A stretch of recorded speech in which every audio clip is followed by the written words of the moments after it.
You ever try to share something positive on social media or something and you're persecuted for it in your comments? If most of us started singing out loud, we probably would end up getting arrested. Sometimes I hold people to a measure that's higher than they hold themselves to.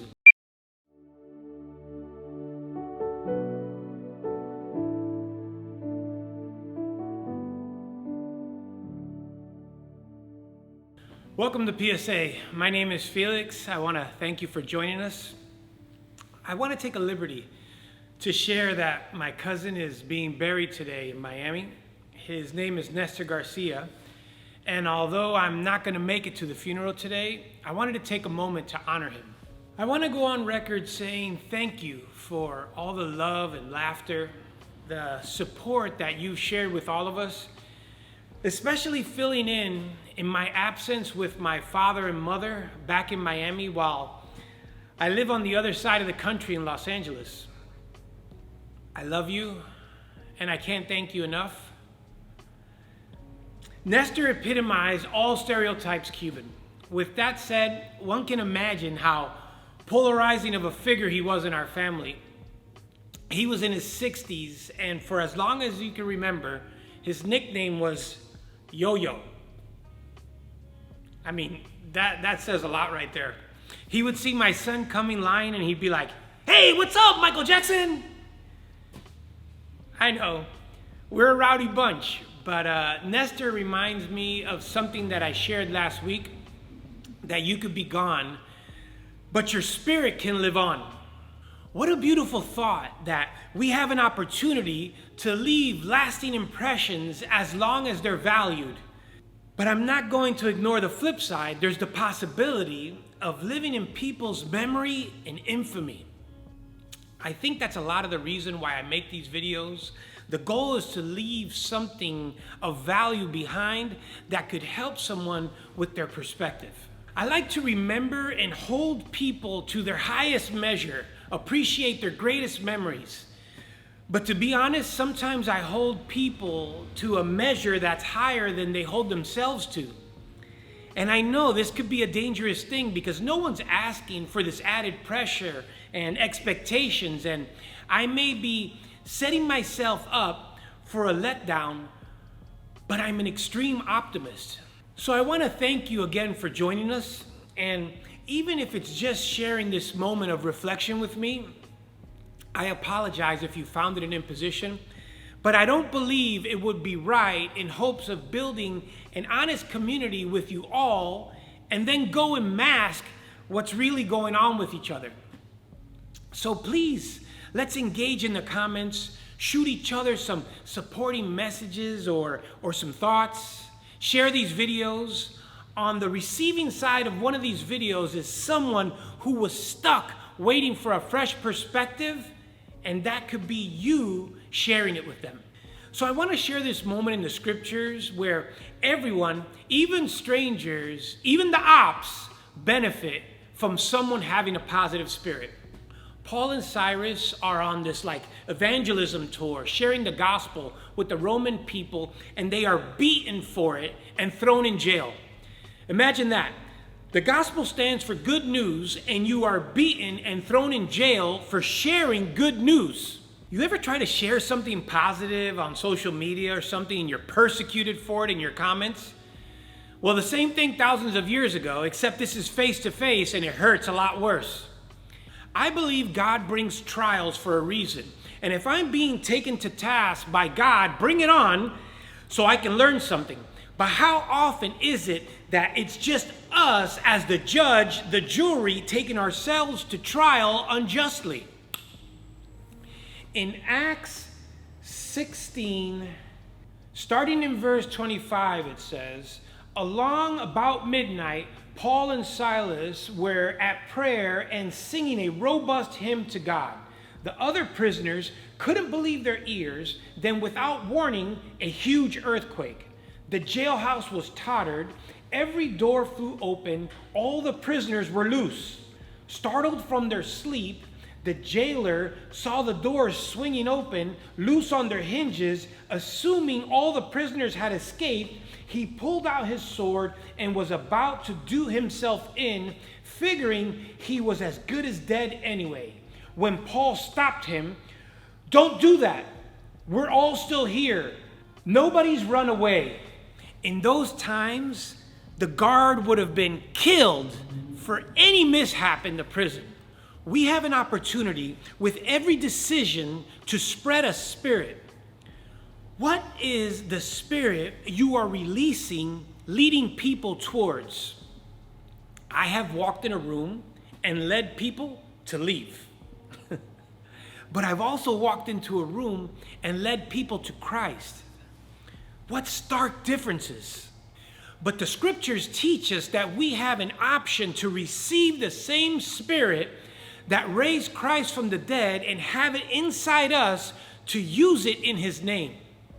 Now I know if there's any non-believers out there and you've made it this far in the video, your scroll finger might be a little itchy.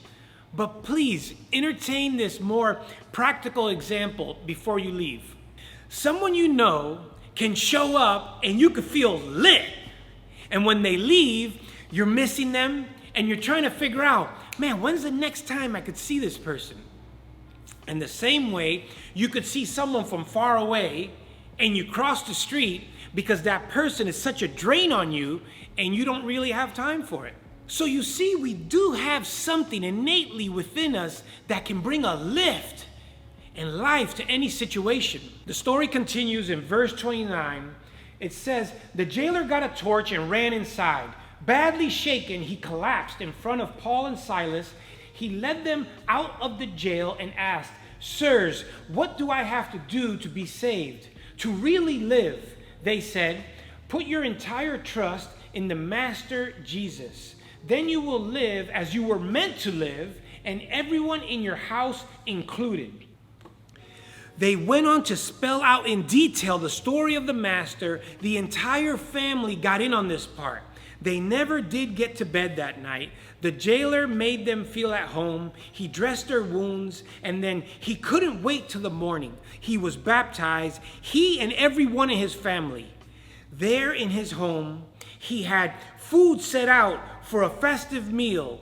It was a night to remember. He and his entire family had put their trust in God. Everyone in that house was in on the celebration. The jailer was not woken up by the worship. He was awakened by the earthquake. Now, an earthquake is not going to save anyone's life. The jailer thought his world was coming to an end. He was about to kill himself.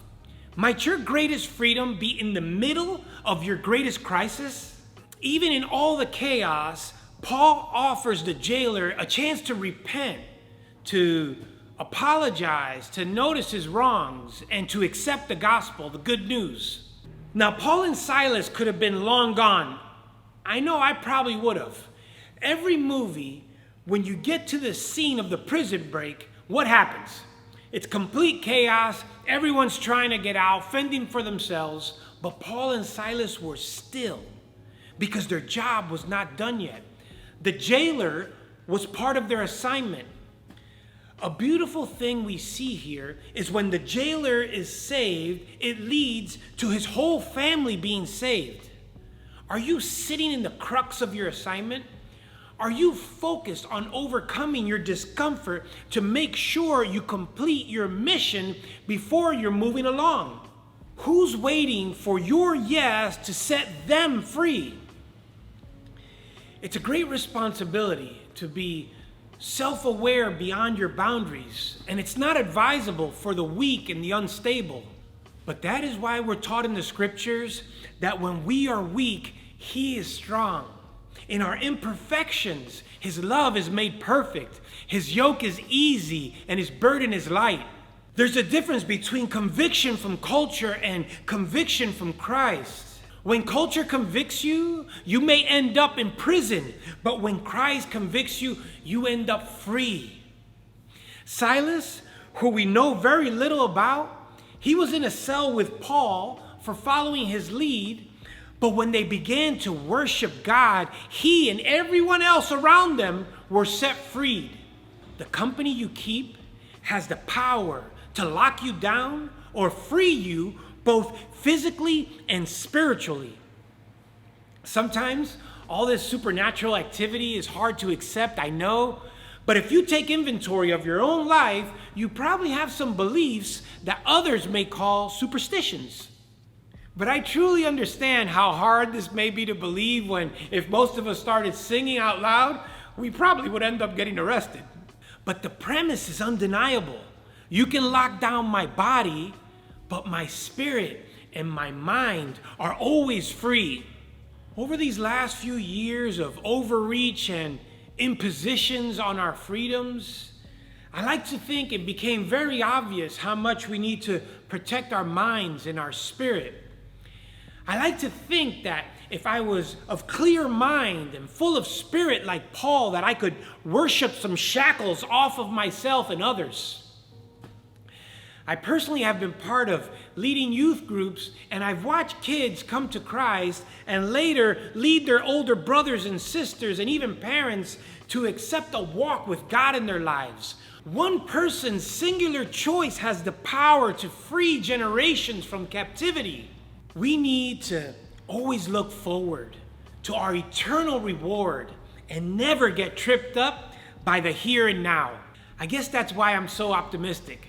I guess that's why I have such high hopes for people. And I know that's why I strive to be closer to God every day, because my vision, my ask, my expectations are so far beyond my capacity and power to deliver on my own. But together, with you and our community, with God's blessing, I believe we would be amazed with how much a little faith can do. So until next week, let's love more, and I'll see you guys at the next PSA. Thank you guys for joining me for another week. Here's that link to those other videos. Check them out, share them with somebody, and I'm looking forward to what you have to say in the comments and the messages. I'll see you guys next week.